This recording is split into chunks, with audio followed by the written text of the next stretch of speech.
في قصة زمان للأطفال كنت بحب أقراها وبحب أحكيها.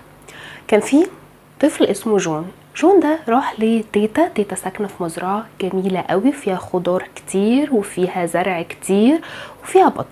فجون وهو بيلعب مع البطة وقعت في الترعة غرقت. مين اللي شافته؟ أخته.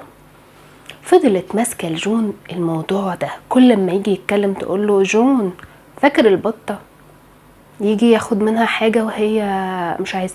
جون فاكر البطة. فضلت ماسكاله الموضوع ده لحد ما مرة هم قاعدين بياكلوا وتيتا بتسأل جون انت تحب تعمل ايه اخر الاسبوع، نسافر فين؟ فاخته قالت انا عايزة كذا. فلسه جون جاي يقول رأيه، قامت بقى اخته قالت له فاكر البطة. وقتها جون اتعصب جدا، قام رزع على الترابيزه وقال لها هو انت كل شويه تقولي لي البطه البطه؟ بصي يا تيتا حصل 1 2 3 وانا ما كنتش اقصد